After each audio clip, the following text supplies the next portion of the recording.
Olá, gente, seja bem-vindo aqui a mais uma aula, né, dos nossos cursos de especialização em visualização arquitetônica 3D. E bom, nós estamos aqui agora para falar sobre um outro tópico, que é sobre a criação de primitivas.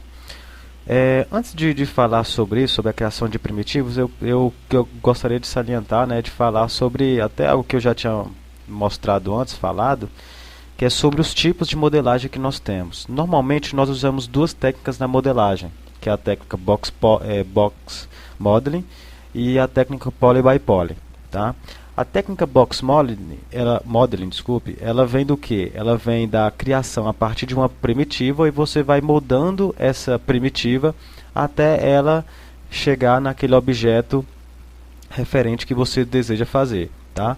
E a técnica poly by poly é o que? É quando você faz, no caso, um poly, né? No caso você faz uma aresta ali, tá? E vai estrudando essa aresta, ou seja, vai como se fosse aumentando essa aresta, fazendo com que ela se torne uma face, depois uma outra face, né? Quando eu falo face é polígono. Pensa sobre cada quadradinho aqui, ó, em relação ao nosso grid aqui, tá? Na nossa viewport. Então, por exemplo, eu faço um quadradinho aqui, depois eu dou um extrude, ele junta com mais um outro quadradinho. Então vai ficar dois quadradinhos juntos.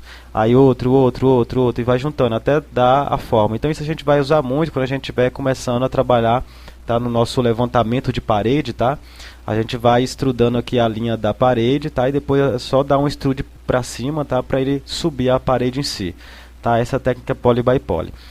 Outra coisa que nós temos é o seguinte, quando a gente faz, né, o maquete eletrônica, né, aí nos cursos aí, seja aqui no Brasil mesmo, em qualquer lugar mesmo, a gente está acostumado ao que? A fazer realmente mais, né, ou seja, trabalhar mais com a parte do building, né, ou seja, na construção, tá, daquele prédio em si, né, ou daquela casa, enfim. Mas nós também temos os móveis, né? E os móveis nós estamos acostumados com os móveis comuns. Só que o que acontece? Por isso que é interessante você ter um conhecimento a mais, tá? Somente daquela ferramenta em si, ou seja, você vai fazer um curso de maquete eletrônica, então você vai fazer um curso de mexer no 3D Max, desculpe. E não é bem assim. Isso é horrível, né? Você ser um ferramenteiro dessa forma, tá? Mas quando você trabalha, tá? Você precisa aprender também as outras vertentes que estão correlacionadas ao assunto, como por exemplo, design de produto, tá? Teoria de cores, né? E assim por diante, tá joia?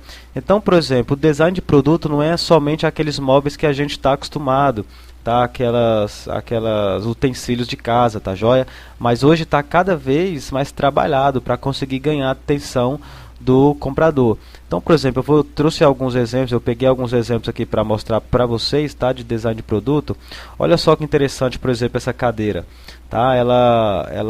Aqui ela tá uma cadeira e ela vai se montando, né, ou desmontando até chegar aqui como se fosse uma mesinha. Então, o design de produto é justamente isso, é algo diferenciado, é algo que nós estamos acostumados a usar, mas de uma maneira diferenciada que pode usufruir com em mais necessidades, como esse caso, uma cadeira que virou uma mesinha.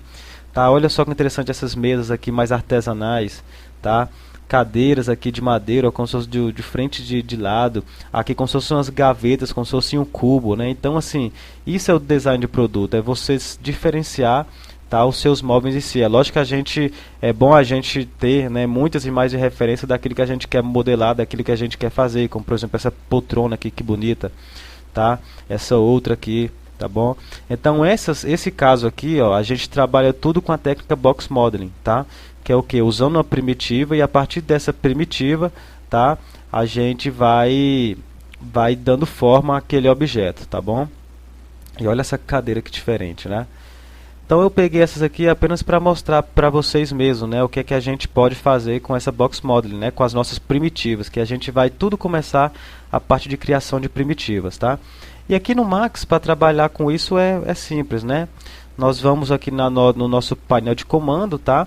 Nossa aba, né, de criação, de create, tá? Nós vemos aqui, tá, em geometry, tá? E nós temos aqui standard primitive, extended, mas a gente vai usar muitas das vezes a standard primitive, né? Ou seja, as primitivas padrões, tá? As quatro que nós usamos mais são a box, esfera, cilindro e o plano, tá?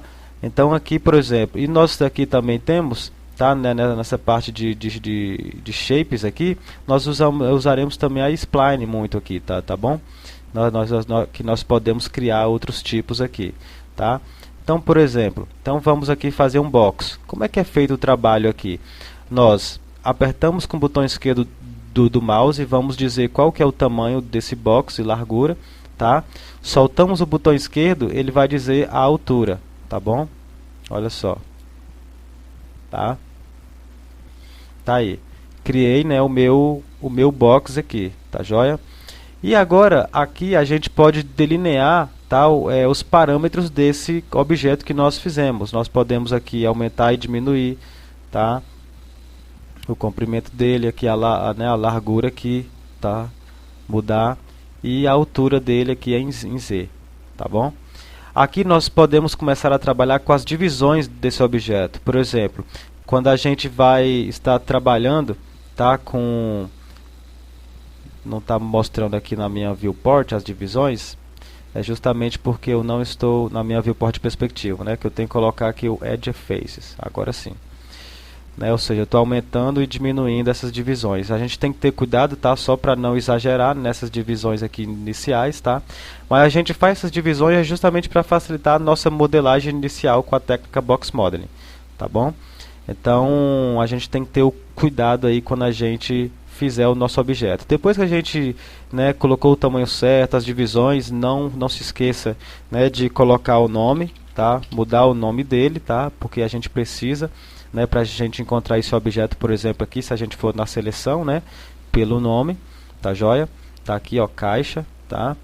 Então você também pode aqui também mudar a cor, se você quiser. Eu vou aqui dizer que ele é azul, tá bom? Lembrando que essa cor não é ainda de materiais, né? Os shaders, tá? É só uma cor para mostrar mesmo, né, o objeto aqui, a cor dele na viewport, tá bom? Depois que a gente decidiu aqui, né, do nosso objeto e a gente desselecionou ele, quando a gente seleciona ele, não é possível mais visualizar os parâmetros dele aqui na aba criação. Então nós vamos na aba de modificação, tá? E a gente pode novamente continuar modificando, tá bom? Esse tamanho, né, dos parâmetros aqui dele, tá bom? Largura, altura, né, e as divisões, né, que esse objeto vai ter. Eu não aconselho vocês fazer essas divisões depois que já ter pré-determinado inicialmente. Já começou a modelagem, depois volta em modificação e modifica aqui. Tá? Eu aconselho vocês a fazer um prévio planejamento para fazer lá naquela aba anterior ainda quando você cria o objeto, tá? Então tá, depois que nós aprovamos aqui, né, o nosso objeto, tá? Eu vou só apenas fazer aqui em Spline também, no aba Create, eu vou aqui em Shapes e vou fazer uma linha também, só para que vocês vejam aqui. Vou fazer um círculo, tá? E aí, tá aí o meu círculo, tá bom? A gente pode aqui também nos parâmetros, tá vendo? Aumentar ou diminuir esse círculo, tá? Eu vou colocar o nome aqui de círculo, tá aí, pronto. E vou voltar, tá, aqui para a aba, tá, de criação. Então tá vendo aqui o círculo aqui, tá, e a minha caixa. Bom, então depois que, por exemplo, a caixa ele ficou pronto, né, nós vamos em Modify aqui. A gente pode o que modificar, tá, os componentes, tá, que fazem parte, né, desse objeto, seja ele uma linha, né, ou um mesh, né, ou seja, ser uma spline ou um box aqui, tá? Não a caixa, né, que no caso a gente colocou o nome.